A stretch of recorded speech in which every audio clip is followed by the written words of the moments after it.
Hello everyone, Warangel here and welcome back to Thrones of Britannia. In today's episode I'm planning to actually finish the campaign. We should have, if I double check. Where are we? Over here. We've got, what, two more ports we need to take in order to achieve a Long Kingdom victory. So that's the plan for today's episode. But we're not just going to be focusing on just taking ports, otherwise we're going to be able to do that within like 10 minutes. So I do want to try and make things a little bit more realistic in terms of how my armies will react. So for example, right in front of us here we've got an Agala force. What are these guys? The Defenders of the Faith. Now we do have an army I started to recruit in the last episode, if I remember right, the Crows. Now their units are going to be more fuller than mine, as you can tell from the fact that their bit here is yellow. But we do have over double the amount of regiments they have. So I'll tell you what, the Crows, let's have you guys start a fight against these guys and see how we do. Okay, that's promising. You guys decided to run off. Let's see what happens when we actually engage them in melee now. Wow. Okay. Oh, my brother's playing Empire Total War. Good for him. Wow. But, yeah, this is going to be easy to fight. I'm just going to auto-resolve this, and I'm just going to go for balanced tactics. Let's finish him off. Ooh, decapitation. Nice. Alright, well that went extremely well. We only lost 54 men out of that. So we'll take a little bit of unit replenishment. We can get 7% of our men back there. There we go. And Jesus, look at that. Our tribute levels is 99 out of 100. So we double check what happens from this. So all our units are going to get +3 experience. We get the extra replenishment coming in every turn. 10% upkeep production and 4-2 faction allegiance. That's very good indeed. Anyway, you guys have now been done. So what we're going to do, I'm going to pull these guys back to my lands. So they can take a little bit of replenishment for next turn. And then next turn then, we'll actually get them going after the Agala forces here and here. Before swooping around maybe and taking Ardmacher. At least that's what I plan to do. So, switching over now to the Sounders of the Yalhorn. We've taken Hagustadus. So we're going to have these guys come over now and take Gorum. So this is the other port settlement we can go for. So we're going to take this. And nice and easy like so. And just like that we have only one more port to go. Although unfortunately now we have to deal with public... Damn it. What did I actually have in Gorum? I didn't check.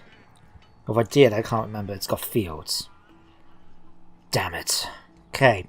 So we're going to have to sort out the estate issue again. That's going to be unfortunate.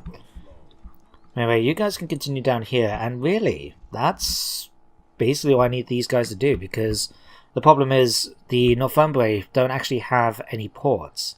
Now that we've taken Gorum. So our main focus now is going to have to be with the other armies over in Ireland. Now you guys in the meantime, the Valkyries chosen, what will happen if we start the fight now?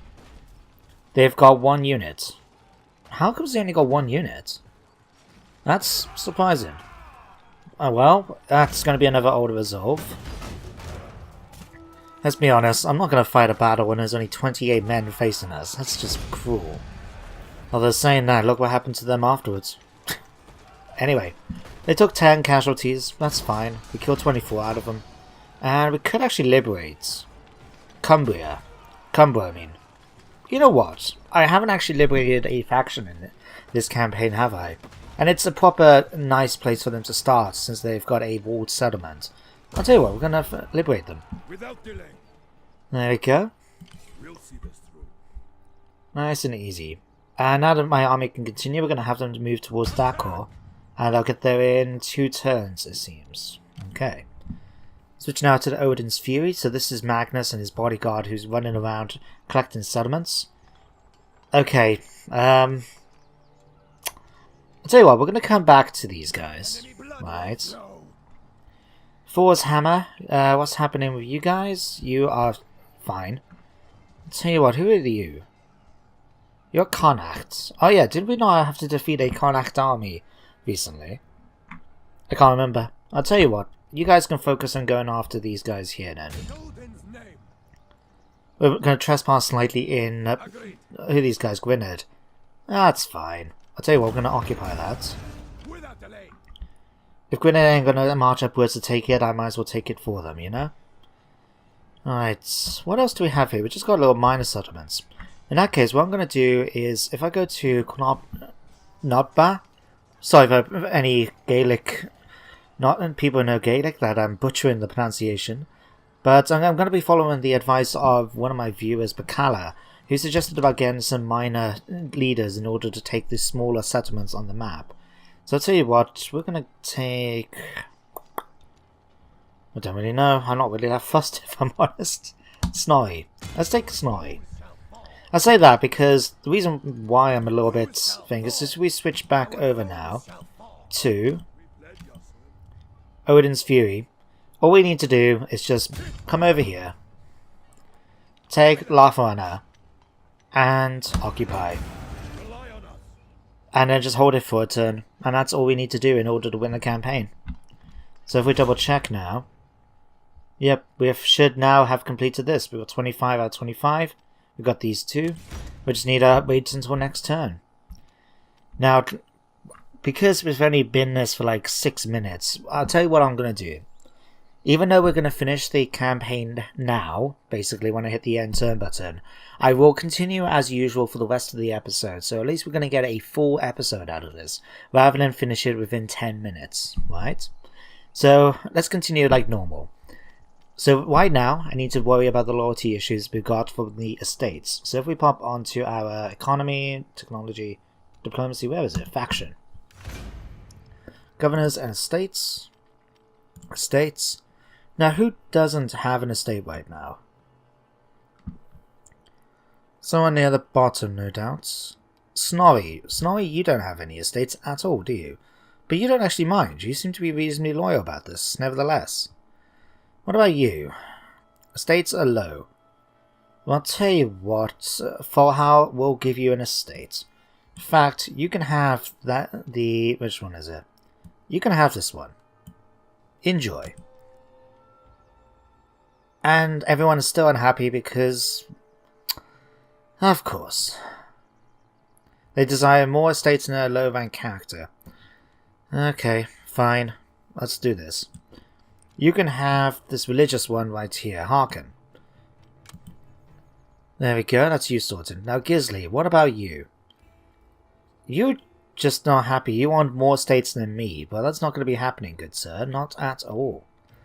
In that case, can we do something about you? The thing is, who's Gisli to me? I can't remember. He's not a family member of the family, is he? He's just a normal character, right?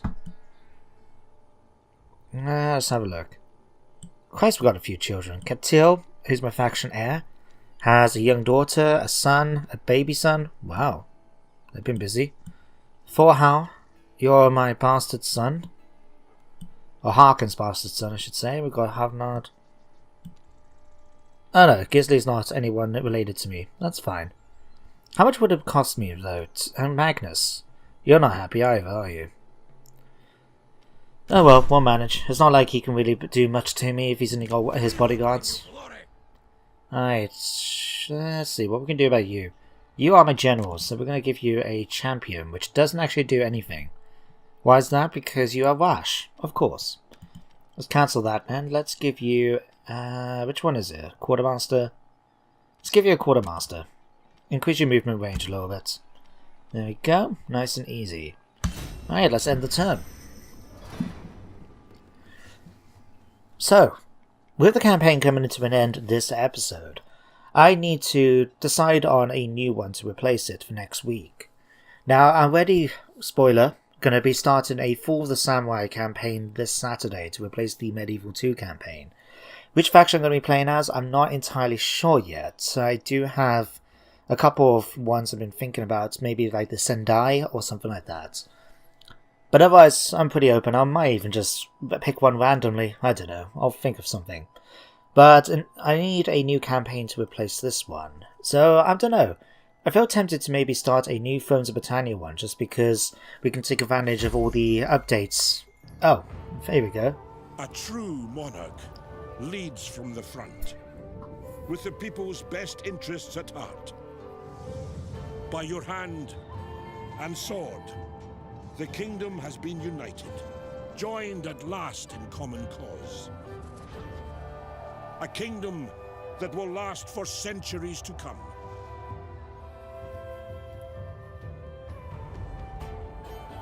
Your deeds have seen this come to pass. All hail the king.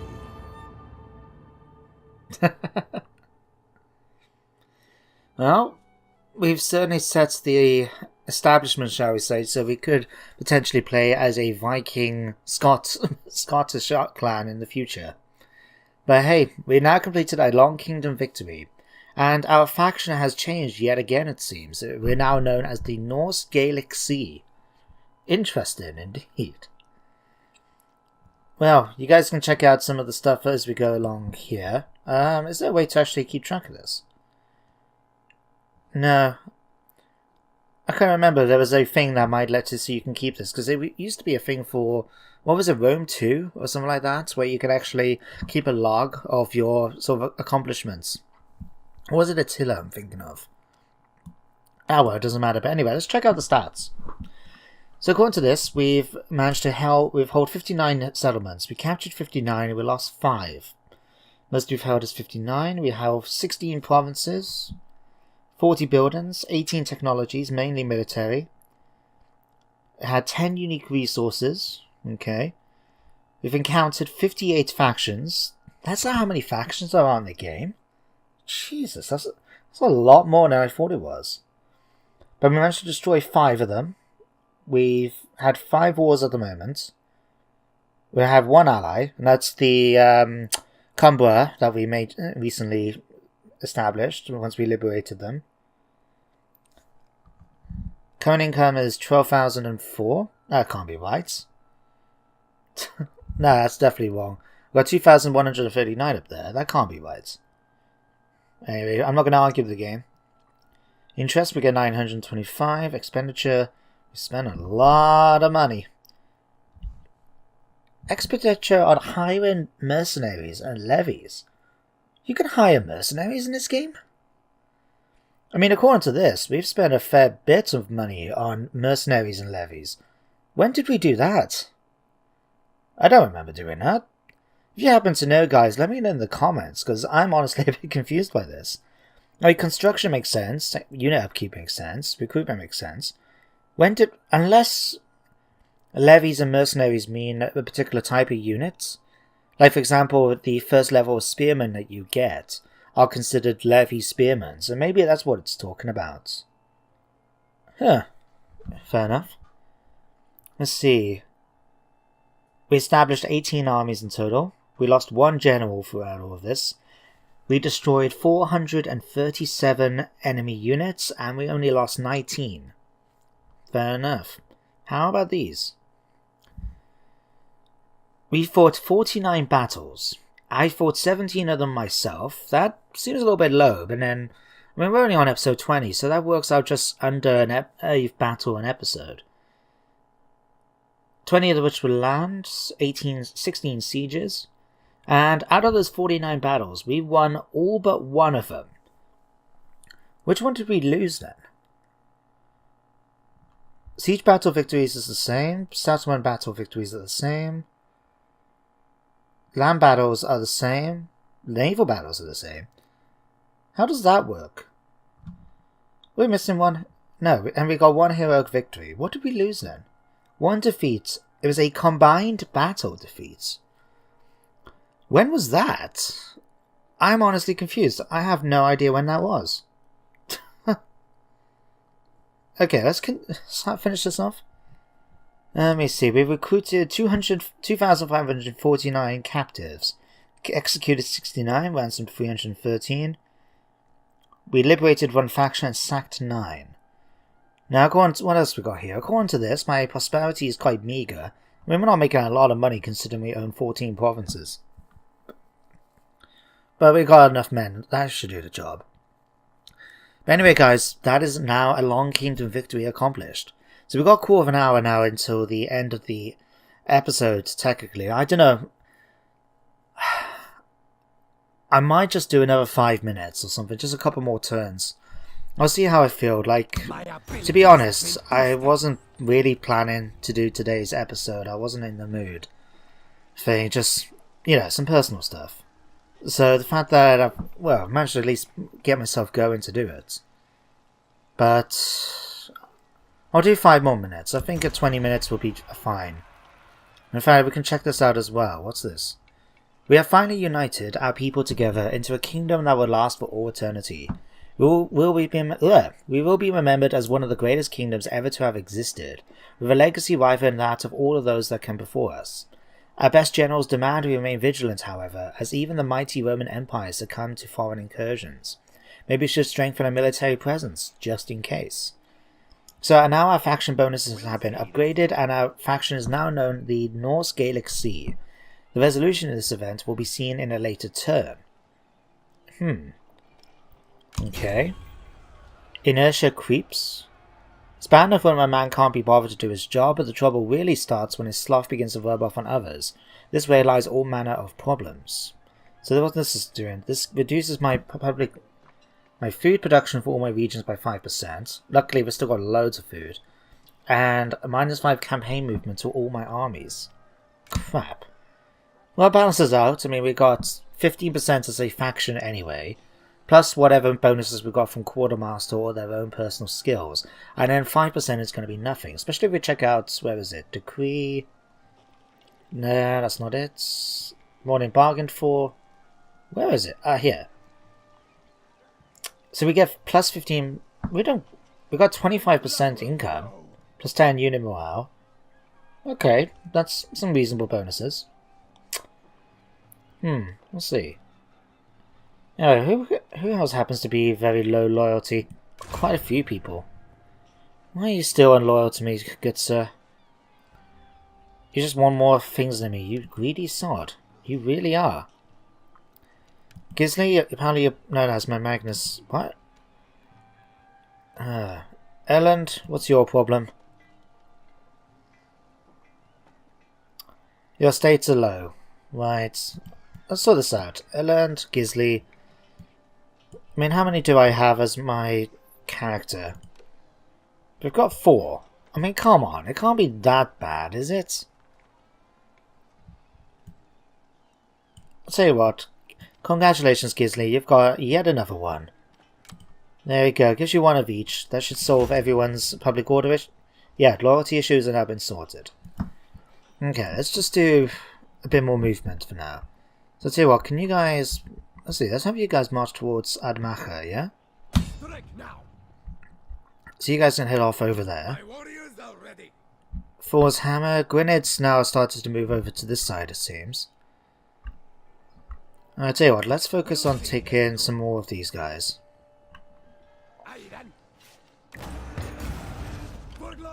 And again, loads of loyalty. I hate this estate mechanic. I really do. I suppose it could be fun to an extent when you talk about it through a roleplay sense. Like, if I was to do a narrative let's play at some point, which I do want to start doing again. It's just getting the motivation to do it, if I'm honest. But if I did that, I would actually find it a bit more interesting, I guess, because it would make sense that you would reward certain people, and I imagine I would particularly want to try and make civil wars to happen with some characters, just because I think that could make for interesting storylines. But yeah, in general, I just don't find it that appealing. I have to sit here and go through all of them, say like, okay, you can have this one. You're not happy with me? Well, you can have this one. Like, Magnus, you can have this one. There. Okay, that's the loyalty issue sorted out. At least for a little bit longer. Breaker, why are you unhappy? It's for my buildings. -2 public order. I'll tell you what, do we have a bit of money for a decree? Is there anything we can try and do here? We cannot enact another decree so soon. This is because we're still benefiting from this. So we couldn't afford it even if we wanted to anyway. Okay, never mind. Let's see, let's give you another point in Scribe, increase your governance. Right. Let's continue with what we can do with these guys. Right. You can march down to Dunholm. And wow, didn't get any loyalty issues this time. Well done. Valkyrie's chosen. Let's move you down towards Dakor. Odin's Fury. Well, there's not really much we can do. We're not going to have him do something suicidal against the major settlement there. So we'll have you guys come over towards Raflorag instead. Slain Warriors. There's only you. Tell you what, you guys can start marching up towards Selmore. Like so. It's a cool name as well, the Slain Warriors. Right, let's end the turn again.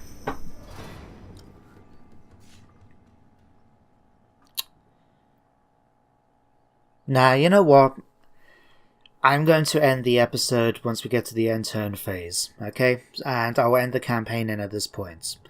So, what I'm going to say now is, even if something bad happens, to be honest, I think there's not really much we need to do more in this campaign, and I think it'll just be extending the episode for the sake of it. So what I'm going to do is thank you all for watching this series. I hope you all enjoyed it. I certainly did. I look forward to coming back to Thrones of Britannia in the future. But let me know in the comments in the meantime, guys, what would you like to see me do next? If you have any particular suggestions. Like I said, I'm doing a Fall of the Samurai campaign for this week. And remain pagan. Oh, we'll check this out in a second. Right. Yeah, in fact, let me check this out now. An independent merchant vessel brings disturbing news to the royal court. Hundreds of ships carrying thousands of men have been seen amassing in the harbours of our distant neighbours. These navies appear to be more than just a simple raiding force. They could even be building up for a full-blown invasion. Perhaps they have no interest in the Isles, but we should prepare for the worst. So the resolution of this event will be seen in a later turn. Right, Wessex annexes Mercia. Okay, so I think that event has something to do with the fact that there is another victory condition we can go for, which is ultimate victory. Because it says here, then eliminate the Viking invasion fleets. So I presume that once you achieve one of the long ones, this sort of event kicks in, and then you have the option to eliminate them if you want to gain a ultimate victory. But we're not going to worry about this for this campaign. But anyway, what was I saying? Yeah, if you have any suggestions about what any Total War series you'd like to see next, then let me know in the comments. I am doing a For the Samurai one, as I said, this Saturday. So I'm not entirely sure which faction I'm going to be playing as yet, but you can let me know.